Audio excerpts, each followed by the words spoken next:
ఇంకా ఆయన చేసినటువంటి ఘనకార్యాలు మహాకార్యాలను వర్ణిస్తున్నాడు మహాకవి భట్టుమూర్తి. వసుచరిత్ర కావ్యం రాశాడు. ఆయన హనుమంతుని భక్తుడు. నీకు ఈ కవిత్వం ఎలా వచ్చిందంటే హనుమత్ ప్రసాద సాధిత కవిత్వ ధురీణ పవననందన ప్రసాద సమాసాదిత కవిత్వ ధురీణ అని పెట్టుకున్నాడు ఆయన బిరుదాన్ని. కర్షక కవి మహానుభావుడు. రైతు కుటుంబంలో నిరాడంబరమైన నిరాధారమైన రైతు కుటుంబంలో పుట్టాడు భట్టుమూర్తి. మహాకవి అయ్యాడు. కృష్ణదేవరాయల ఆస్థాన కవి అంటారు. ఆస్థానంలో ఉన్నాడో లేదో అనుమానం, కానీ ఆ కాలంలో ఉన్నాడు అనుమానం ఇలా. ఆయన హనుమంతుడిని ప్రార్థన చేస్తారండి. హనుమంతుని యొక్క సాహస కార్యాలన్నీ అందులో వస్తాయి. తరుణార్క కబళనోద్ధతి చూపెనెవాడు రుచులచే ఘనమోఘ రుచుల చేత. తరుణార్క కబళనోద్ధతి చూపెనవాడు రుచులచే ఫలమోఘ రుచుల చేత. అకలంక రామ ముద్రిక పూనెనవాడు శయముచే హృత్కుశే శయము చేత. మున్నీరు పల్వలంబుగా దాటెనవాడు మున్నీరు పల్వలంబుగా దాటెనవాడు జవముచే గుణగణార్జవము చేత. మున్నీరు పల్వలంబుగా దాటెనవాడు జవముచే గుణగణార్జవము చేత. అక్షశిక్షా ప్రౌఢి అలరారెనవాడు రణముచే నియమధారణము చేత. ధరణి నెవ్వాడు దానవద్విరద దళన వికృతి తన కేసరి కిశోర వృత్తి తెలిపే అతడు. మత్కావ్య భవ్య వాగమృత ఘటన మంజుల స్వాంతు హనుమంతు మదిదలంతో.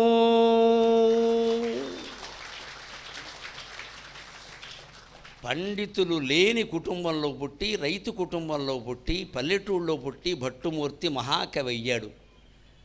మహాకవి కావడానికి, పండితుడు కావడానికి, మహానుభావుడు కావడానికి కులంతో నిమిత్తం లేదు. ఇవాళ హిందూ ధర్మంలో ప్రధానమైన ఇబ్బంది కుల వ్యవస్థ.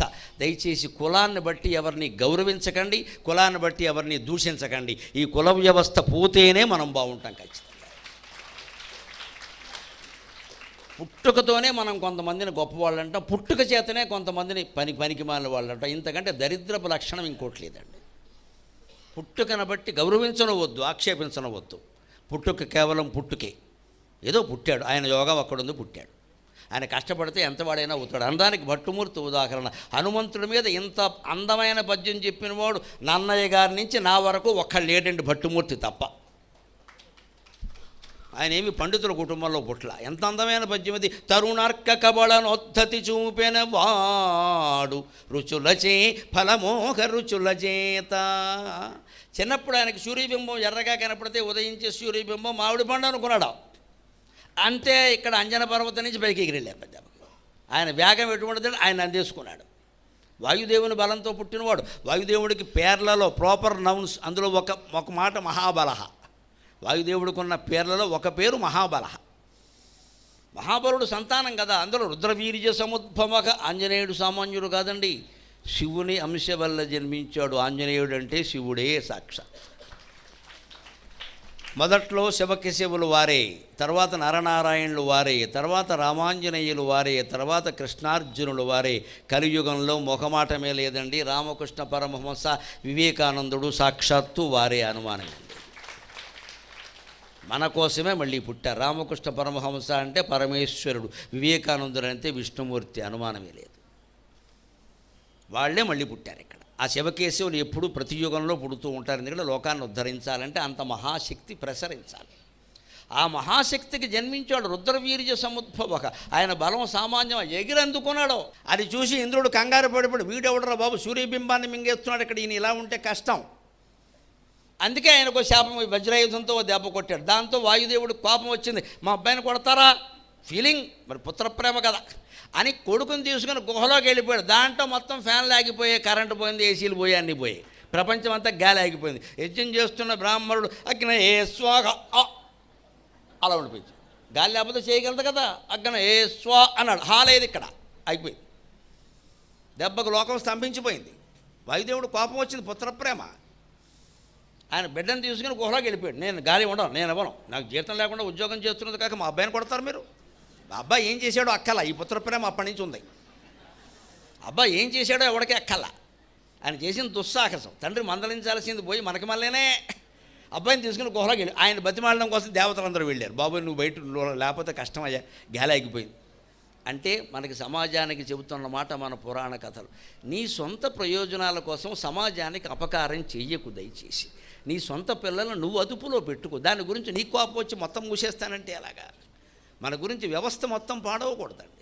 మనం ఒక అపార్ట్మెంట్లో ఉంటున్నామండి, ఓ 20 అపార్ట్మెంట్లు ఉన్నాయి. అందులో ఏదో మనకు అనుకూలంగా ఒకటి జరగలేదు. మన కారు మీద ఎవడో గీత గీశాడు, అక్కడ వాచ్మెన్ సరిగ్గా లేడు, అందుకని నేను మెయింటెనెన్స్ కట్టనంటే మూర్ఖుడు అంటారు వీడిని. నువ్వు మెయింటెనెన్స్ కట్టకపోవడం నీ గురించే, నీ స్వార్థమేనా? మొత్తం ఈ 19 మంది ఏం కావాలి? అనవసరం. నా కారు మీద గీత పడింది చూడట్లేదు, నో మెయింటెనెన్స్, నేను కట్టను.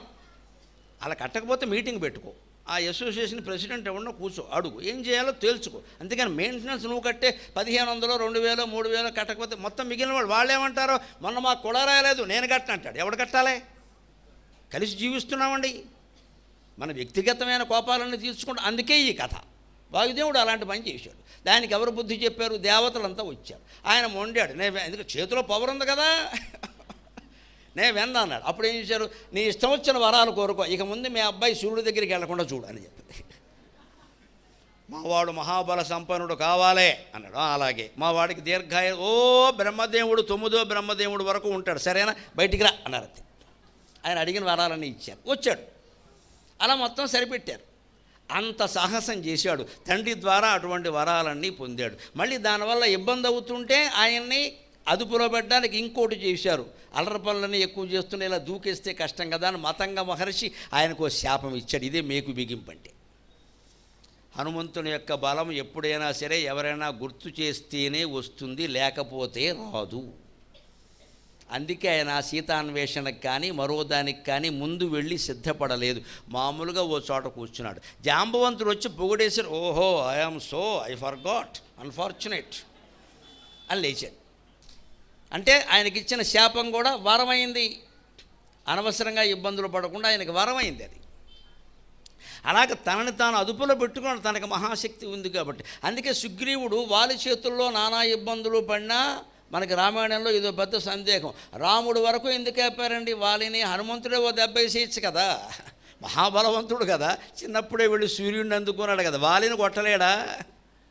కొట్టచ్చు. కానీ అక్కడ రాజకీయం పనిచేసిందండి. సుగ్రీవుడు వాడు బతుకువాడే నాశనం చేసుకున్నాడు, హనుమంతుడు కాపాడకుండా. ఎందుకంటే ఆయన రాజు, హనుమంతుడు మంత్రి. ఎప్పుడూ మంత్రిని పొగిడేవాడు కాదు. వీడు పైకి వస్తాడేమో అని వాడికి బెంగ. హనుమంతుడికి పొగిడితే తప్ప తన శక్తి తెలియదు. అందుకని ఆయన దేపోయింది జపం చేసుకుంటూ కూర్చున్నాడు. సుగ్రీవుడు అలా ఉండిపోయాడు. ఆ ఇగో పక్కన పెట్టుకుని సుగ్రీవుడు కానీ, హనుమాన్ నువ్వు చిన్నతనంలోనే సూర్యుడిని కబళించావుగా. అవునండి, సూర్యుడిని కబళించిన వాడికి సుగ్రీవుడిని కబళించడం ఎంత అండి? వాములు మేసే స్వాములారికి పచ్చగడ్డి పలహారం అని మింగి భారత్త అని వెళ్ళేవాడు. ఆ మాట ఈయన అనలా. ఎందుకు అనలేదు? ఇప్పుడు లీడర్ అయిన వాడు ఎవడికి కిందవాడు పైకి రావడం ఇష్టం ఉండదు, అదే జబ్బు. ఒకళ్ళు పొగిడితే మెచ్చుకుంటే వీడు పైకి వచ్చేస్తాడేమో, నా పీఠానికి ఎసరు పెట్టేస్తాడేమో అని వీడిని ఎప్పుడు కిందే ఉంచుతూ ఉంటాడు. అలాగే ఉంచాడు సుగ్రీవుడు. హనుమంతుడికి ఎటువంటి అహంకారము లేదు, నీ కర్మ నీది అని ఆయన కూర్చున్నాడు. అందుకని రాముడు వాలి కోసం రాముడిని ఆశ్రయించాల్సి వచ్చింది. అయితే రాముడు ఎందుకండి, ఈ భీముడికి అన్నగారు ఉండగా రాముడు ఎందుకు బల్ల ఈయన వేసేసేవాడు. ఎప్పుడో అనుచరుణ్ణి పైకి రాయడం అసలు నాయకుడికి ఇష్టం ఉండదని చాలామందికి. సుగ్రీవుడు అలాంటి లీడరే. ఆయన ఏమి స్వచ్ఛమైన క్యారెక్టర్ ఏం కాదు రామాయణంలో. ఆయనలో ఉండే లోపాలు ఆయనలో ఉన్నాయి. అలాగే చిన్నప్పుడే ఆయన మింగాడు. రుచులచే ఫలమోహ రుచులచేది. ఇక్కడ భట్టుమూర్తి అద్భుతమైన శ్లేష వాడాడు. ఆయన కాంతితో మింగేశాడు. రుచి అంటే కాంతి సంస్కృతంలో, తెలుగులో రుచి అంటే టేస్ట్. ఆయన పండు అనేటువంటి మోహంతో ఒక రుచితో వెళ్ళాడు. ఆ పండు కాంతి చూసి నిజమైన పండు అనుకున్నాడు. తన కాంతితో సూర్యకాంతిని జయించగలిగాడు. అకలంక రామముద్రిక పూనెనెవాడు శయముచే హృత్కుశే శయము చేత. 4 దిక్కులకి 4 రకాల సైన్యం, ఒక్కొక్క చోటకి 10 లక్షల మంది చొప్పున వెడుతూ ఉంటే రాముడు ఈ 40 లక్షల మందిలోనూ ఉంగరం పిలిచి హనుమంతుడికి ఎందుకు ఇచ్చారండి? అది నాయకుని యొక్క లక్షణం, బుద్ధి, నైశిత్యం. ఎవడు పనిచేస్తాడో, ఎవడు వెళ్ళ పని అవుతుందో గ్రహించగలగాలి. అందుకని రామచంద్రమూర్తి అయోధ్యకు రాజు కాదు, 3 లోకాలకి రాజు అయిన మహానుభావుడు. ఇంతమంది బయలుదేరుతుంటే ఆయన ఉంగరం తీసి హనుమంతుడిని పిలిచి, హనుమా చాలామంది వెడుతున్నారు కానీ నువ్వు దక్షిణ దిక్కుకు వెడుతున్నావు కదా. ఎందుకంటే దక్షిణ దిక్కునే రావణాసురుడు ఉన్నాడనే సమాచారం అప్పటికే వీళ్ళకి చేరింది.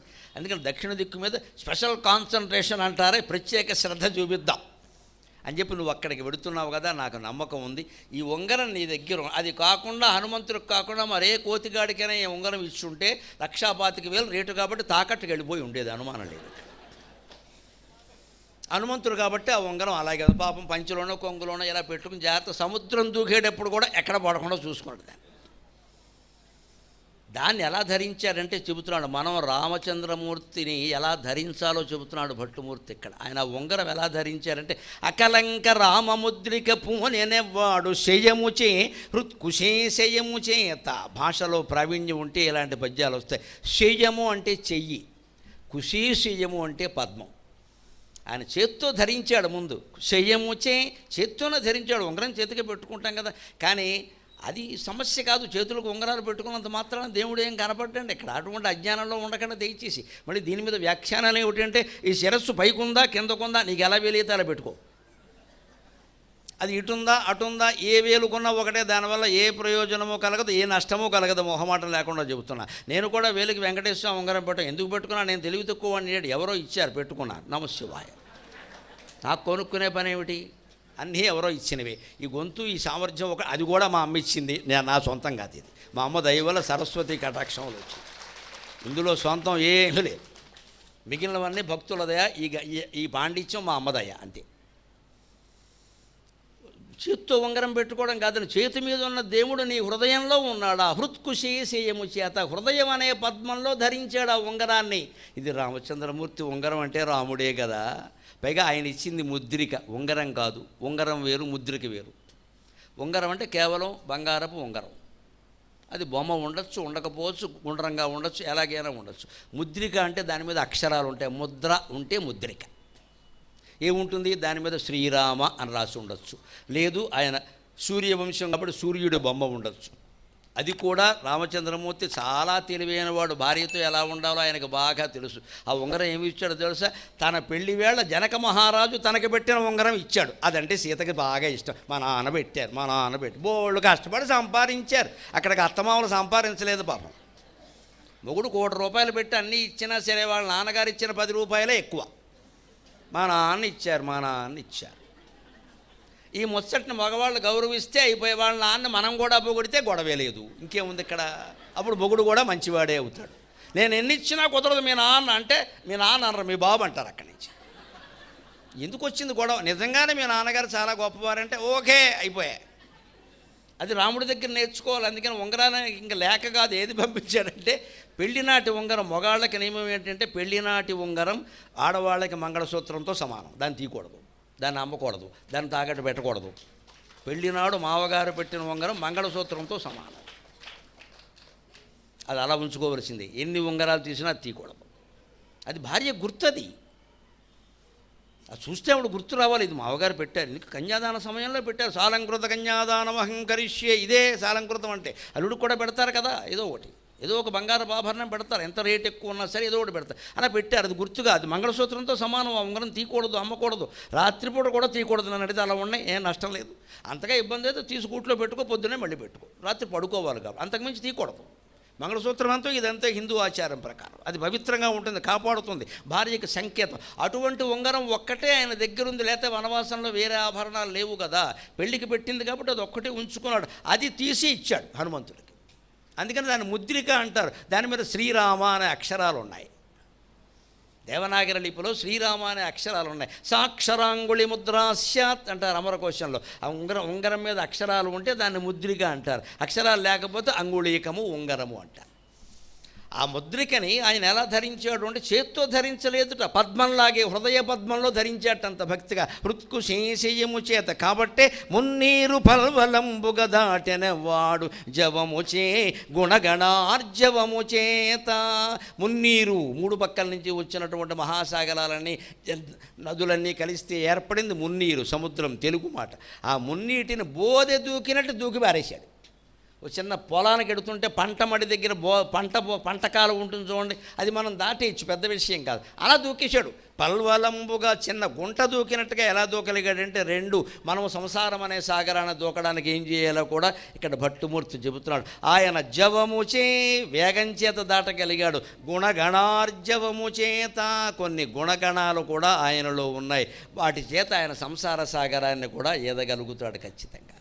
మనమేనా ఈ సంసార సాగరాన్ని జాగ్రత్తగా ఇబ్బందులు లేకుండా పిల్లల్ని ఏదో చదివించి ఉద్యోగాల్లో స్థిరపడేలా చేసి పెళ్ళిళ్ళు చేసి కాస్త మనవాళ్ళనో మనవరాళ్ళనో ఎత్తుకుని సుఖంగా ఉండి అమ్మయ్య స్థిరపడ్డామండి అనుకోవాలంటే గుణగణార్జవం ముఖ్యం, వేగం ముఖ్యం కాదు. ఎక్కడికెక్కడ సమస్యలను జాగ్రత్తగా నెమ్మదిగా భార్య సలహాతో భర్త సలహాతో పరిష్కరించుకుంటూ అవసరమైతే ఇటు తల్లిదండ్రులు అటు తల్లిదండ్రులు పెద్దవాళ్ళని సంప్రదిస్తూ మరీ ఊళ్ళో అందరి ముందు మన సమస్యలు పెట్టకుండా దగ్గర వాళ్ళ ముందు పెట్టి పెద్దవాళ్ళ సహాయం తీసుకుని నెమ్మదిగా పరిష్కరించుకుంటూ వెళ్ళి ఈవేళ ఎవరికి 2 పిల్లలు మించి లేరు కాబట్టి ఆ 2నే కనుక స్థిరపరిస్తే మన పని అయిపోయినట్టే కదండి. ఎందుకంత కంగారు పడిపోవాలి దీనికి? మనం ఎందుకొంత కంగారు వస్తుంటే ఆ 2 స్థిరపడినా కూడా మనం ఉండనయ్యాం. ఫోన్ చేస్తే అస్తమానం చేసాడని గొడవ, చేయకపోతే ఏమిటో చెయ్యడమే లేదు. ఊరుకోరాదా? రామకోట రాసుకో. ఇదో గోల ఇక్కడ.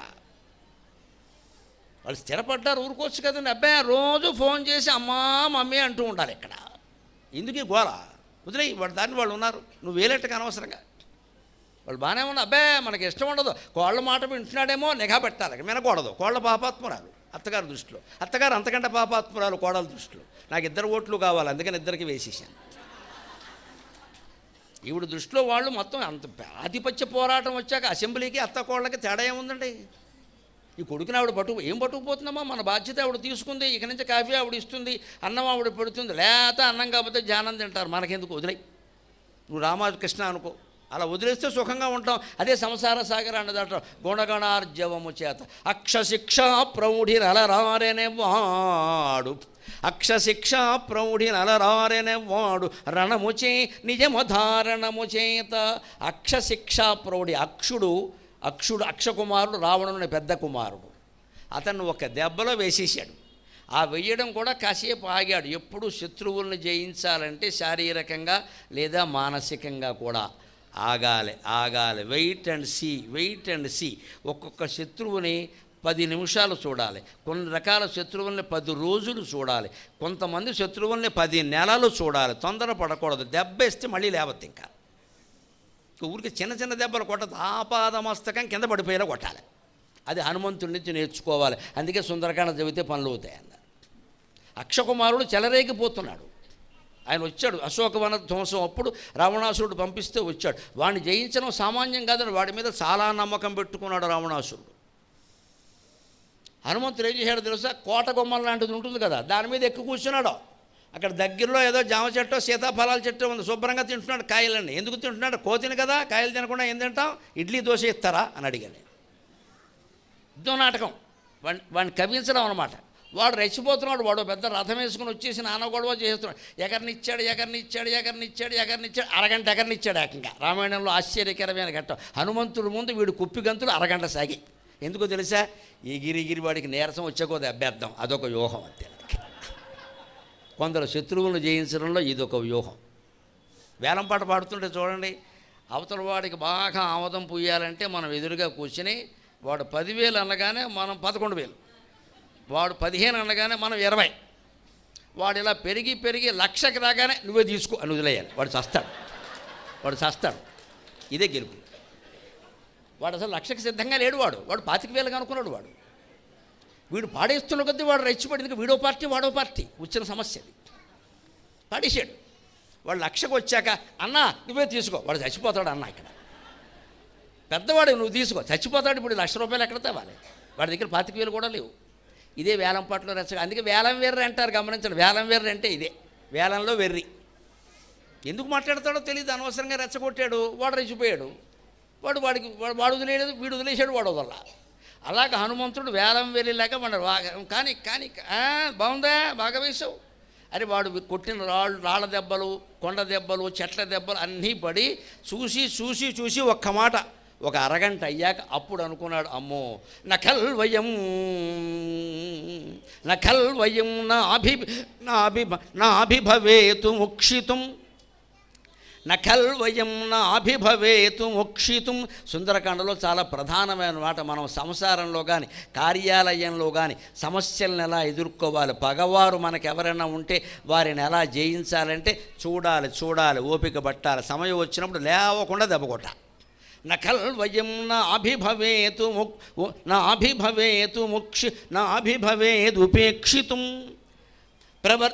నాభిభవేదుపేక్షితుం పరాక్రమో హ్యస్య రణే వివర్ధతే ప్రమాపణం హ్యస్య మమాద్యరోచతే న వర్ధమానోగ్నిః ఉపేక్షితుం క్షమః. ఇంట్లో ఎలక్ట్రిఫికేషన్ జరిగినప్పుడు చూసుకోండి వాళ్ళు ఏం చేస్తారో. విద్యుత్ పనిచేసే వాళ్ళ దగ్గర ఒక మాయ ఉంటుంది, మీరు గమనించండి. స్విచ్ బోర్డు ఉంటుంది, దానికి 4 స్క్రూలు పెట్టాలి, 4 వైపులా. పెట్టడో ఆ మూల ఈ మూల పెడతాడు, ఈ మధ్య వదిలేస్తాడు. చాలా గొప్పవాళ్ళు వాళ్ళు, వీలైనంత బద్ధకం. యజమాని అక్కడ ఉండాలి, ఇది ఆడాళ్ళు చేసే పనికి అది మొగాళ్ళు చేసుకోవాలి. ఆయన అడిగితే ఏమంటాడు, చాలు సార్ అంటాడు. వాడికి చాలు, మనకు చాలు, రేపు పొద్దున్న ప్రమాదం జరుగుతుంది.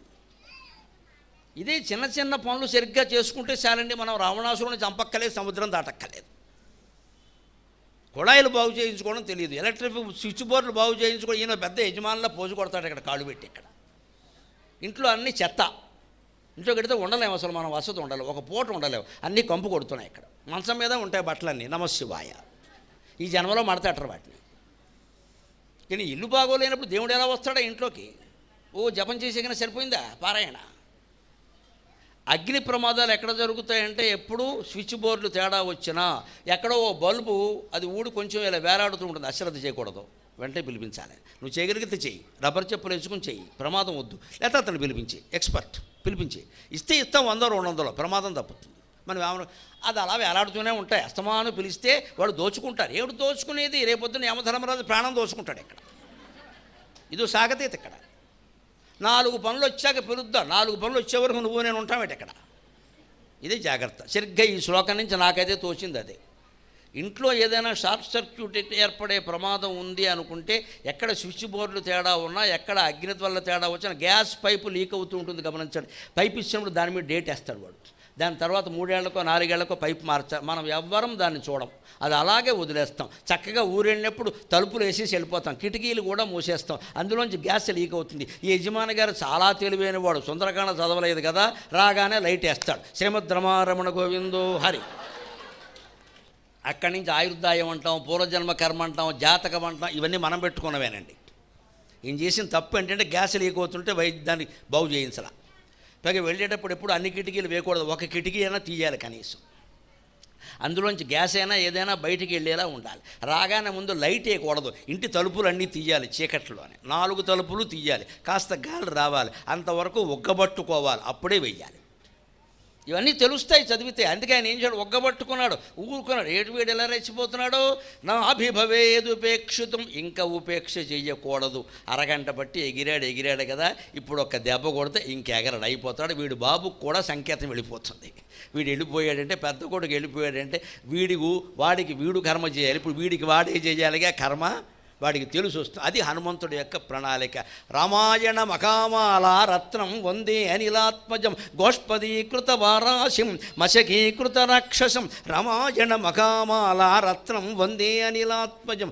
వారాశిని సముద్రాన్ని గోష్పదీకృతం.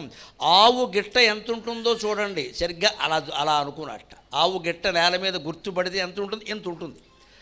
మొత్తం సముద్రాన్ని ఆవు గిట్ట గుర్తు అనుకున్నట్ట. గోష్పదీకృత వారాశి, ఇది కూడా ప్రదక్షిణం చేస్తూ చదువుకునే శ్లోకాల్లో ఒకటి. గోష్పదీకృత వారాశం, సముద్రాన్ని ఆయన ఎలా భావించాడు? సముద్రం అనుకుంటే దాటలేం. మనం కూడా సంసారాల్లో సమస్యలను ఎలా దాటాలో తెలుసా అమ్మా? వచ్చిన సమస్య గురించి ఆలోచించండి, దానికి ఇటో 4 అటో 4 కలపకండి దయచేసి. ఇది ఒక చిన్న సమస్య వచ్చి అదొక్కటే, అది నువ్వు ఒక్కడవే ఆలోచించు. భార్యవేనా భర్తవేనా వీలైతే చెప్పకు, రెండో వాళ్ళకి చెప్పకు, పరిష్కరించి. కాదు భర్తకు చెప్పు లేదా భార్యకి చెప్పు. ఇద్దరు తెల్లారకట్టు 4 గంటలకు లేచి శుభ్రంగా మొహం కడుక్కొని ఫిల్టర్ కాఫీ తాగేసి బాల్కనీలో గాలి వేసే చోట కూర్చుని ఆలోచించండి, 5 నిమిషాల్లో పరిష్కారం అయిపోతుంది సమస్య. ఒక్కటే లెక్క, నా మాట నెగ్గాలనే పంతం ఉండద్దండి. అందుకే నేను తెల్లారకట్లు లేవమంటున్నా, మొహం కడుక్కోమంటున్నా, ఫిల్టర్ కాఫీ తాగమంటున్నా, బాల్కనీలో కూర్చో. పిల్లల ముందు ఎప్పుడూ సమస్యలు చర్చించకూడదు, వాళ్ళ తెవలనివ్వరు. వాళ్ళదే సమస్య, అది పిల్లలది. నువ్వు విడిగా కూర్చొని చర్చించుకోవాలి. ఆ మాత్రం టైం లేదా? అక్కడ ఇద్దరికీ ఉండాల్సింది ఏమిటి? కుటుంబం బాగుండడం ముఖ్యం, నా మాట నెగ్గడం ముఖ్యం కాదు. కుటుంబం బాగుండడానికి ఏదంటే అది, భార్య చెప్పిన పర్వాలేదు, భర్త చెప్పిన పర్వాలేదు, వెంటనే పరిష్కారం అవుతుంది. దాన్ని కోతిపుండు రాక్షస్ చేసేసి ఇటు ఫోన్లు చేసి అటు ఫోన్లు చేసి పెద్దవాళ్ళని పిల్లవాళ్ళని రాజకీయ పార్టీల వాళ్ళని కూడా అందులో కలిపితే సంసారం ఏమవుతుంది? సర్వనాశనం అయిపోతుంది. ఇంత చిన్న సమస్యకు అంతదెందుకు? అందుకే అది అగ్ని ఎప్పుడు చిన్న దశలో ఉన్నప్పుడే దాన్ని ఆర్పేయాలి. అందుకే ఇది అగ్ని ఉందే నా వర్ధమానో ఉపేక్షితం క్షమక, పెరుగుతున్న అగ్నిని ఎప్పుడూ పెరగనీయకూడదు, దాన్ని చిన్న దశలో ఉన్నప్పుడే ఆర్పేయాలి. ఈ చిన్న నిప్పే కదా ఏం చేస్తుంది అనుకోవద్దు, రవ్వంత నిప్పు ఇల్లంతా కాల్చు అన్నారు. అలా చూశాడు ఆయన, ఇంక వీడిని పెరగనీయకూడదు. ఇంతవరకు ఎందుకు పెరగనిచ్చాం? వాడు ఆయాస పడాలి, నీరస పడాలి కాబట్టి పెరగనిచ్చాం. నకల్వయం నాభిభవేదుపేక్షితం, ఇంకా వీడిని ఉపేక్ష చేయకూడదు. ఎందుకంటే ప్రవర్ధతే పరాక్రమోక్ష్య రణే వివర్ధతే, యుద్ధంలో వీడి పరాక్రమం పెరుగుతోంది, మాటి మాటికి మీదకు వచ్చేస్తున్నాడు. నాకు తగలకూడని చోట ఎక్కడైనా వీడు కొట్టిన దెబ్బ తగిలిందనుకో మిగిలిన పని చేయలేను నేను, వీడి దగ్గరే సమయం వృధా చేసుకుంటే ఎలాగా?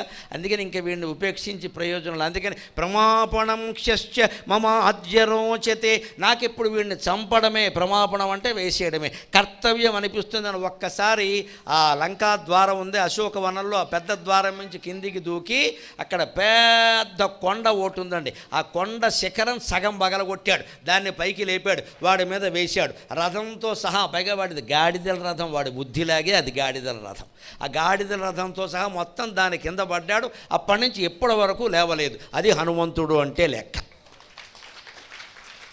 ఇక్కడ ఒక రహస్యం గమనించండి, హనుమంతుడు కాదు, వానర వీరులెవ్వరూ ఒక్క ఆయుధం వాడలేదు.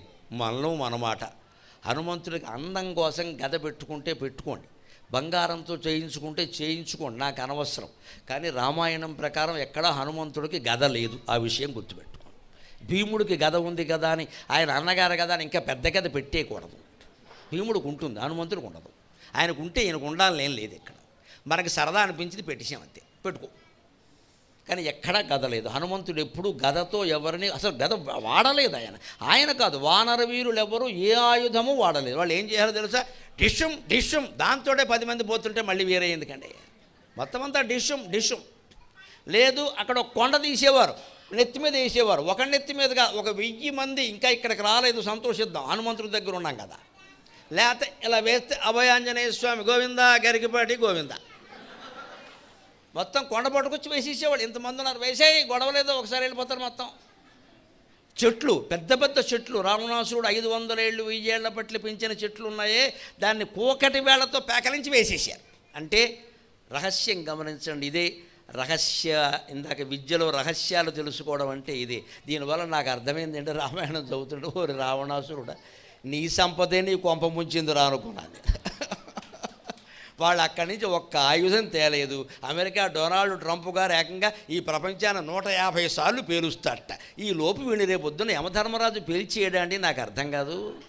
వీడు ఏమైనా శాశ్వతమై ఇక్కడ ఒక్కొక్కడు ఎలా మాట్లాడతాడో. హిరణ్యకశ్యపుడు పోయాడు, హిట్లర్ పోయాడు, అయినా వీళ్ళెవరికి బుద్ధి లేదండి. వీడు ఒకడు పేల్చేస్తాడట. ఇక్కడ మిగిలిన వాళ్ళంతా దద్దమ్మలో చూస్తూ కూర్చుంటారా? ఈ లోపు వీడిని యమధర్మరాజు గారు పేల్చేయడు. అలాంటి ఆయుధాలు పట్టుకొచ్చినా ఏమీ లేవు. వానరులు ఒక్క ఆయుధం తేలా. అక్కడ ఉన్న చెట్లే, అక్కడ ఉన్న కొండలే వాడి రావణాసురుని చంపారంటే అక్రమంగా సంపాదిస్తే నీ సంపదే నీకు మారకం. అది లెక్క రామాయణ సందేశం.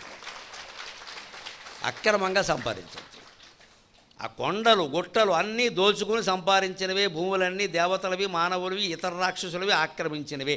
అందుకని అక్కడ గుట్టలే లేపేశారు, అక్కడ చెట్లే లేపేశారు, అవే పెట్టి కొట్టారు. ఒక్క వానరుడు ఎక్కడా ఒక్క ఆయుధం వాడాల. నికుంభుడు అని ఒకడు ఉంటాడు, కుంభుడు నికుంభుడు అని 2 రాక్షసులు ఉన్నారు. నికుంభుడు అంగదుడితో యుద్ధం చేస్తాడు. అక్కడ మాత్రమే అంగదుడు ఒక్క చిన్న ఇనప ఊస లాంటిది వాడాడు, అది కూడా వాడిది.